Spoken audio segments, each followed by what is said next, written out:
is there a separate process to brewing tea? So nobody boils tea. So our major USP has been that it is, I mean, obviously the taste is consistent, the quality is consistent, but the priority for a lot of customers has been that it is like pesticide residue free. So we don't use any pesticides in our farm. In case of spices, it's very simple that people look up to Kerala specifically, and very, very, if you consider the region also, Idukki is known for its green cardamom and black pepper. What do you enjoy more, but is it the tea part or the spices part? There must be a favorite for you. What gets you up in the morning? Is it Palar or Graamya? So it depends on the season, actually.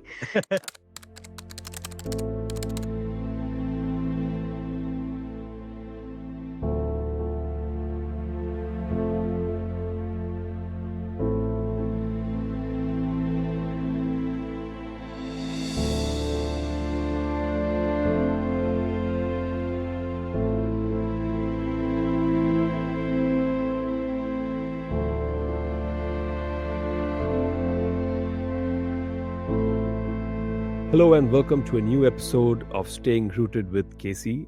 I'm your host Kuruvilla, and here I have with me today a very special guest, Annu Sunny of Palar Tea and Graamya Spices.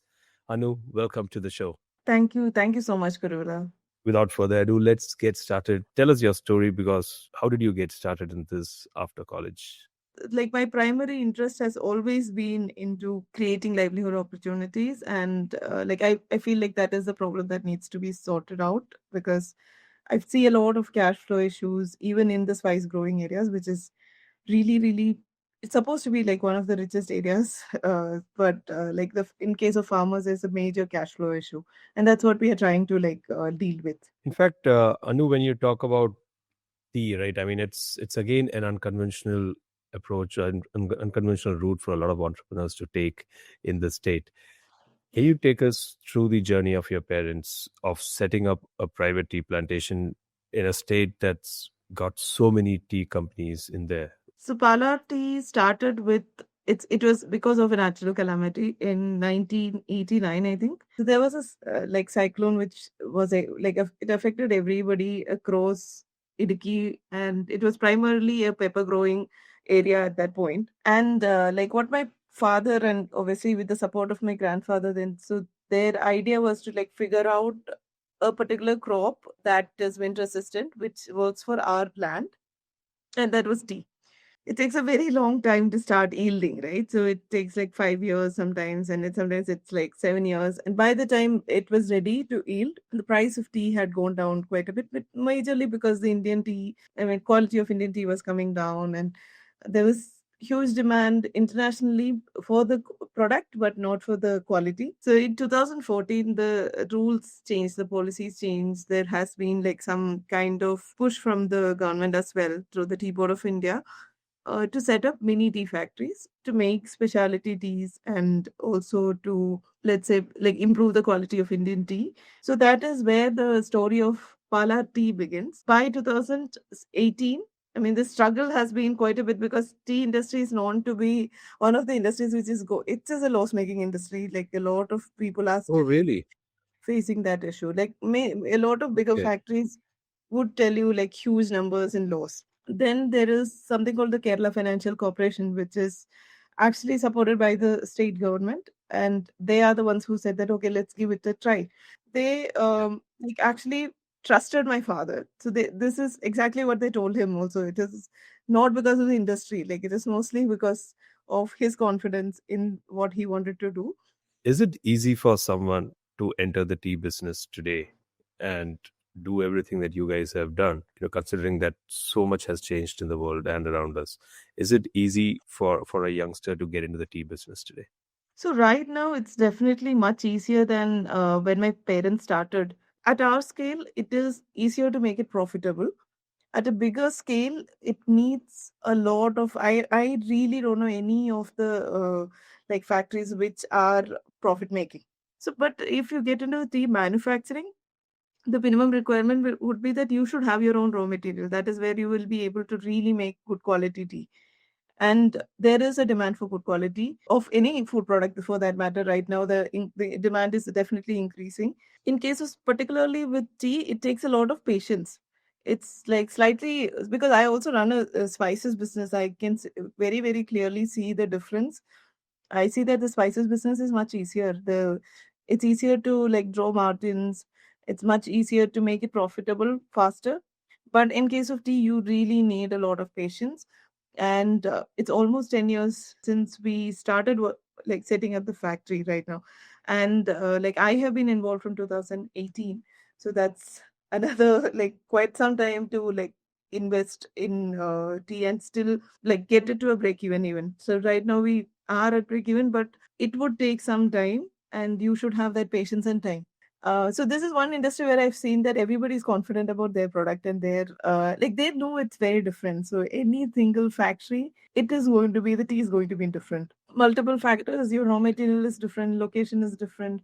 So there is. So I've been to many. I've learned from a lot of tea makers. I've learned from factories. Gone, stayed with some people, learned it from there. Like my parents have done the same initially. Yeah, that's a very interesting observation. You just spoke about culture there, and that's a very cooperative word that people talk about work culture, obviously in corporates. But I got intrigued by you saying that you were able to go visit tea factories or tea owners, and they kind of taught you that. That sounds like a very adventurous thing. But is it like do you go meet tea sommeliers? Do they like take you through the whole process, and then how they also make tea, and how like after they kind of get the tea leaves, how they actually brew the tea as well? How does the whole process Yeah, work? yeah, they Because I'm do that. interested. So why I got interested was also in, I think in 2016, 2017, or like before 2018, before I came and joined. So around that time, my parents had sent some trial round teas to me. I had some tea from home, which was with me.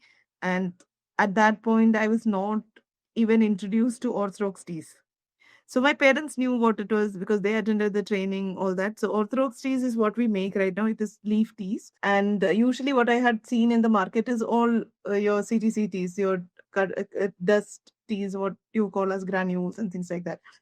So from there to like see some leaf teas was like really really good, and that's where I started. Like that is where knew like they also had some kind of interest in teaching me, because majorly because of the tasting part. And for a blender, I think that was really important for him also to see that somebody could taste. And when I came back again, we had a team maker who was much much older, like he was close to 80 at that point. And he stayed with us for around 1.5 years and taught all of us like how to make tea. And he was very particular about making the leaf teas, leaf black teas, and that's where I learned from. That was my first learning, and then obviously from multiple other people. And I use the recipes in the manufacturing from multiple people. Is there a separate process to So yeah, brewing tea? so if you're making, nobody boils tea. So people boil the Yeah. tea like so much, and it tastes good. Like it tastes so good, but the thing is, that was like the first thing they told me: no boiling teas. So if you're using let's say CTCTs, what you usually find in the market. So then what you do is you just pour water over it. Like you just, it's like a pour over, which you, what you do for coffee. It's almost similar to that. In case of leaf teas, you always need like some kind of brewing time. So what you do is you usually like pour hot water over the leaf teas and let it steep for like 3 to 4 minutes. And that is what is your tea. And but I would not say there is any particular right or wrong way of brewing or your teas. So it's a beverage. So it is very very much associated with your taste profile. And I know people who boil the teas, like the ones who buy from us and boil the teas, because they feel that is the taste they like. So you cannot judge people on how they're brewing it, but the right way, like according to the industry standards, when they say is always like do not boil the tea. That is like the first thing which is told. That's very interesting. I mean, I'm going to try that today. You were touching upon some different varieties of tea right now, and those names were alien to me, like Okay, sorry. CTCT, CTCT, and stuff. Can you for our listeners? In fact, it's a good education exercise for us also. what are the different types of teas? How is your tea different from what's available in the market? So there are like major divisions in the teas, which is your CTC tea, and then the other method is called the orthodox tea. So in fact, orthodox tea is the older traditional way of making tea, which is leaf teas. And your CTC tea is when you add, so when that is like really ground tea. So CTC tea is what you usually see in the market, and that's usually like a mass production factory. So you cannot have a very small factory for CTC and make it, let's say, viable, even cost wise. So CTC teas are usually produced for mass production and mass consumption, and that also has divisions, which is your something called the RC-CTC and non-RC-CTC. If you buy like a non-RC-CTC, which means that their RC is reconditioned tea, so something that is from the previous, like if you have from your previous manufacturing, if you have some teas which cannot be put into your packets and sold, so then that is a tea. It's tea, but it is reconditioned tea which goes back into the production. So that is your RC-CTC, and then there is non-RC-CTC. So there are areas where tea board also has restrictions. Like I think the ones with the Assam tea logo, they will be non-RC-CTC, which means it's much bigger quality. So that also affects the price of the tea. Yeah, so this is the CTC Okay. bit, and I would not talk much about the CTC bit because I've also not worked in it. I've only seen and I've only spoken to people who are working in the industry. What Yeah. we do is called orthodox teas. In orthodox teas, you find a lot of differences. So where you see most of Darjeeling teas are orthodox teas. Our Kerala orthodox teas are very similar to the Assam orthodox teas. So right now, what we do here is orthodox teas. At Palar Tea, we make only orthodox teas.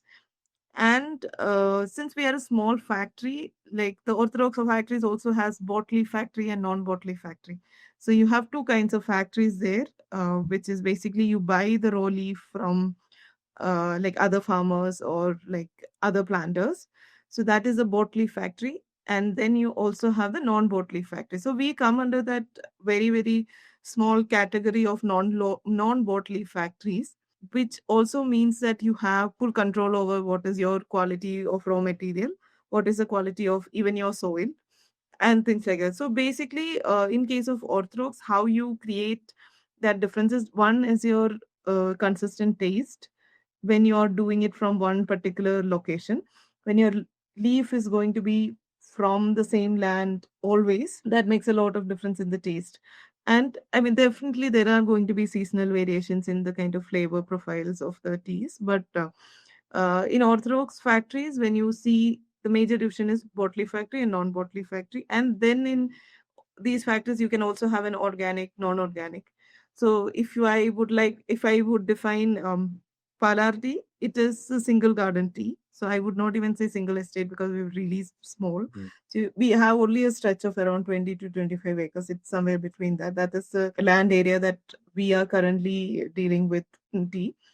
And so it is a single garden tea. So we also hand plug the teas even now. Like we don't use like scissors to cut. So I feel like that Mm. would not give Okay. you the consistent quality. So basically, a single garden, hand picked, and it is organic. So that is like the major criteria that we fall into, and it's a non-bottle factory. So when you say single garden, it's like automatically converts to non-bottle factory there. So these are like basic differences, but as a consumer, when you look at teas, so you can say with one thing is how you choose is what are your priorities. Like if taste is taste, color, so strength, whatever is your priority, you would choose the tea accordingly. Yeah. And drinking tea with milk, without milk, that also really matters. So every other division, which is like your black tea, green tea, white teas, yellow teas, oolong teas, all that happens after that. Like that's much after that. Are these teas all classified as per the leaf color when you say yellow tea, white tea? Naming of teas is done by two, three different methods. One is mostly on the liquor color. So whatever you're drinking, the decoction, what is Mm. there, that is the color. One is that color, and the other is the color of the leaf that you see. So if you see the Chinese way of naming, so let's stick to the Orthodox teas and see how it's named. So when you stick to the Chinese way, like the Asian way of naming, it is with the decoction, like whatever tea that you're drinking, That is what, so you would have, that is why it's called red tea, green tea. Yellow tea is also there. And then you also have oolong teas, which are like semi fermented teas. And then you have white tea, which is actually like the decoction is actually transparent. It's very close to the like color of water. Like there's no color basically. So that is how the naming in Asian part is done. But you also see the English way of naming. So that is looking at the dried leaf. So you open a packet, and if you see it as dark tea, that is actually black tea. And then you open a tea which looks greener, that is your green tea. And the one which looks white or silver, that is either called silver needle or white tea. And I know you were talking about you guys having a garden. I mean, obviously, a 25-acre garden is a big garden, and still, in terms of production capacity, what do you guys make, and how do you compare it with, let's say, a mid-size or a larger player, so that we can get an understanding of the relativity of what you guys are producing and what the market is. Yeah, so what we make in a year is what other factories like a bigger bottle factory would make in a month. So we make Okay. around 20,000 kgs in a year. Okay. That is of made tea, and what they make would be like that is their capacity in a month. And where do you guys usually distribute this to? I mean, where would I find Palar Tea? So you can find us on like on our website one. So we sell mostly online through like the Graamya Wellness.in. So it is www.palartea.com. So where you find it's a very basic website which was set up just for people to buy, and we have some of our information on it. So you find like around 9 different varieties of tea right now. Like that is our. So it has but the base is still the same. You have black tea, you have green tea, and then you have white tea. Are you Your predominantly in Kerala? Is your Yes, distribution in yes. So Kerala? actually, that was a big surprise for us. So initially, obviously, there were exports. Like we still do those exports, but we realized that since we are also a specialty tea, it's highly like comparatively slightly highly priced, and it is also like it's a lot of learning, right? Like so, there's a lot of awareness that has to be built around the product. And what we realized is educating people in Kerala was much much easier. It was not just because of the language; it was mostly because of what was their priority. So I think a lot of people were there are a lot of tea drinkers. I was also a coffee drinker. Like I was very much like I also come from an area where coffee is what is drank like every day. And but what we realized is that people were really concerned about quality of the produce. So if there was real good quality of any produce that was available, it was not difficult to reach to your customers. So our major USP has been that it is, I mean, obviously the taste is consistent, the quality is consistent, but the priority for a lot of customers has been that it is like pesticide residue free. So we don't use any pesticides in our farm. We don't use any kind of adulteration, or I would not say adulterants, any kind of additives, even in the manufacturing. So it's like tea as pure as it can get. So that was really important for a lot of people in Kerala for sure. Like we have customers who've been like our initial customers. They are still there with us, and their families now. Like so, there is one customer who's like daughter got married now. That family is also one of our customers. So it becomes it's very interesting to see how people are with you throughout the journey from the beginning. So if you've got the initial customers, and it's the repeat of customers is very very high in case of tea. Got it. So And Anu, that's no, pretty interesting because obviously we are building something direct to customers right now, right? In a sense of, yeah. it's not like a big box retailers that you guys are going after. You have your own loyal customers as well. Have you like become an expert in the whole online commerce field now? Because I understand you have a separate company, something else also you started, Graamya, which is obviously into spices, and which we are going to be talking a lot more now, because you mentioned previously how much more it is better in terms of a commercial value. But how easy has it been for you managing these two companies, even though it's in the same allied and driving volumes online? So I think the customer base has been similar. like the I would not say the same customers buy, but the customer behavior has been similar. I think for in case of spices, it's very simple that people look up to Kerala specifically, and very, very, if you consider the region also, Idukki is known for its green cardamom and black pepper. And for us, in case of green cardamom, it is much, much easier for us to like show a differentiation because we had zero residue product. We had a zero residue green cardamom, which is very, very rare. I mean, there are farmers who are doing organic farming and natural farming in case of cardamom as well, but the numbers are very, very low. And we are mostly associated with most of them right now. Why it started was majorly because my parents were already doing natural farming, not just in tea, like they were doing it in all the crops that they were growing. So their idea was that we also live in the same land, right? Like our house is between these plantations, and drinking water comes from the same land. We also live there as a family. I don't think we wanted to like breathe or eat anything that had like pesticides in it. So that was a major idea of why they did not use any pesticides in their farm. And this had no commercial intention, right? So unless we started the factory, I don't think they had any, let's say, any idea on how do you commercialize it. But the idea of Gramya has always been the livelihoods bit. So we started as a livelihood creating entity, which at that point was called social enterprise. So we didn't want to do an NGO for sure, but we did a social enterprise which would create livelihood options in remote villages. So we still work with the same farmers in the Idiki Reserve Forest. So they live inside the Idiki Reserve Forest, and we were the initial idea was to like create an alternate livelihood option. So because we didn't see any problem with whatever they were like really happy people. So we said that but there was like definitely a cash flow issue. So we said that let's see tourism. So I also had worked in rural tourism, so I had this thing that let's start rural tourism as an alternate livelihood option. But then that didn't take off for multiple reasons. So 2018 had floods, 19 had floods, and I mean, obviously, these villages were not And then affected by COVID. floods, but yeah, then COVID. Yeah. So, but we had moved away from tourism before COVID, actually. So, in 2019, one of our mentors, who is from IRMA, the Institute of Rural Management, Anand, so he actually told us that you have to think of, you can run your tourism thing, that is whatever you want to do, but if you're really looking at creating a change and creating some kind of real livelihood options, then the best way would be that you work with like their primary form of livelihood, which in our case was agriculture, and they were also like growing spices because of the location. Right now we have around 140 farmers who we work with, around I think 41, 42, that is the number. So these are households. These are the number of families that we work with, and we buy their spices, put it out in the market. We also export the spices.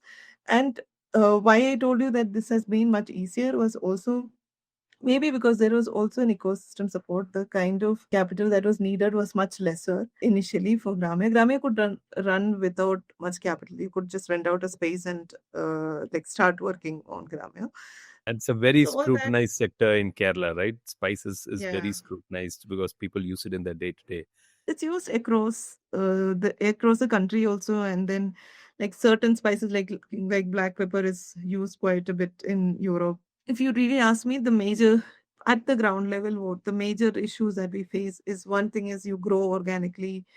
Farmers think that is the best quality, but from harvest, when do you harvest? How do you process it? That was also a major challenge, and that's where we came up with these units. So right now we have like your main unit, which where I'm sitting right now. So that is where we have our office, and this is in Palar itself, very close to the tea factory also.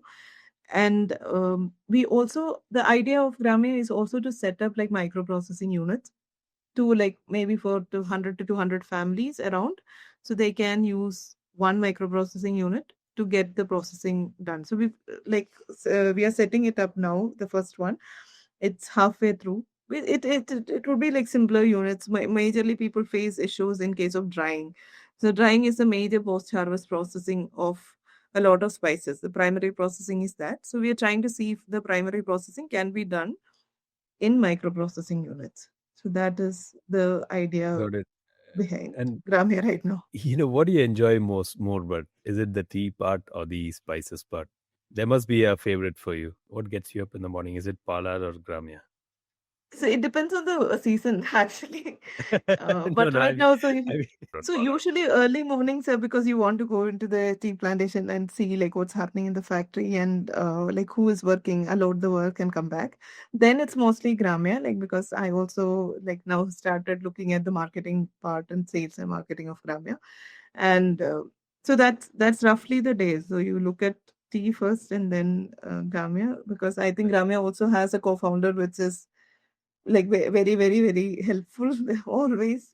So the co-founder can also like look at a lot of things. So So do you enjoy the marketing aspect? Because that's obviously a part that I want to touch on. mm. There are so many entrepreneurs who want to get into these kind of food-based industries, but marketing, reaching out to new audiences, exports, etc. It's the whole different beast. What have you learned from Gramya and Palar? So, in case of Palar specifically, because we also sell a lot in Kerala, like I would not even say in India. So, I would say 90% of our sales is direct to customers in Kerala. And Oh, then okay. it is much easier. Like, I feel like it's because it's also people who are really close to you. So, I've met a lot of them. So, I have met almost all the initial customers, initial 100, so I have like met them personally. So, what I see is also that like so we started with two products. We started with orthodox black leaf tea, and then we also had the green tea. These were just two products that we had. And what has made it to like nine products right now is majorly because we listened to what what people wanted and what they were really doing with our tea. It took us some time to like take a call on if we really want to do certain things. For example, so my parents were not, they would not say that blended tea, which is blended with any kind of flavors, can be spices, can be anything.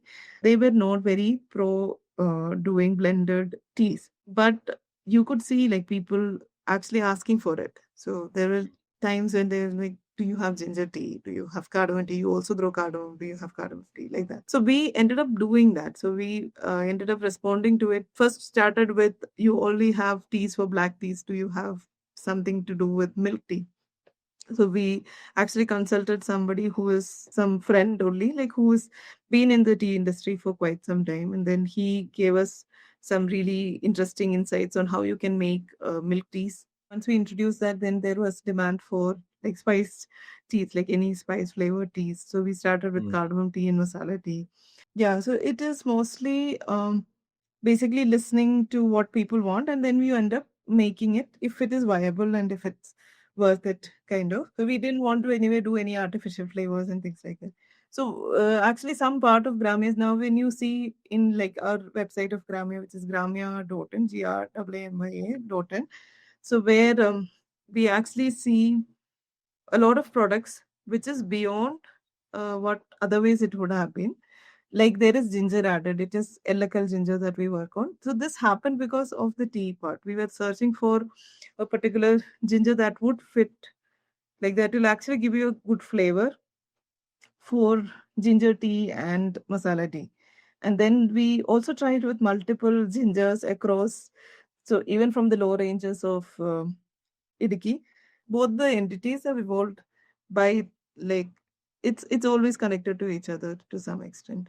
But if you had to go back, Anu, what are maybe a couple of things that you feel you would have done differently, or maybe some major mistakes that you encountered along the way, and which you wish you knew about it in advance? So I think for us, lot. I mean, every department or every now you can separate different people working on different things, but I think a lot of things initially when you start, you have to be like really really particular about your like compliances. You need to know like what it is, so you need to like find somebody who can really help with that. Your accounts and compliances has to be in place, otherwise it will get you into trouble later. So we've learned it the hard way for some of the some parts. You know the basics, but then you also don't know everything, so you need to like really consult somebody who's been running an industry, like a business in the similar industry. So that is where you may get so for us, like it has also been because we have been the first mini tea factory in South India. So you had to, like, we were the ones who got the mini tea factory license the first here. So if you ask me, like, what is something that I would have done differently, is majorly that you really don't need all the machines that you would be proposed by a manufacturer, mission manufacturer, because you're a small unit. You need to know what you're trying to sell. I mean, everything may not go just by theory, because a lot of people may not have done what you're doing, right? So you need to, like, figure out your Yeah, ways and be very clear on, like, what you really want to sell. So that will save a lot of your finances there. and obviously, I mean, I think that whole good groundwork is very important, right? And that's what takes you forward. So are you guys now planning an expansion? Where are you seeing the tea and the spices business moving forward? So tea is not a model that can be easily expanded. So I would be very frank, actually, with the single garden teas and whatever you have as mini tea factory. It can only have, I mean, by law also, you can have like 50 acres of land. That's the maximum you can Oh, use in really? your. I didn't know about that. Why? Yeah, so that's why it is called mini tea factory, right? So you cannot buy raw leaf from outside. You have to use your own leaves.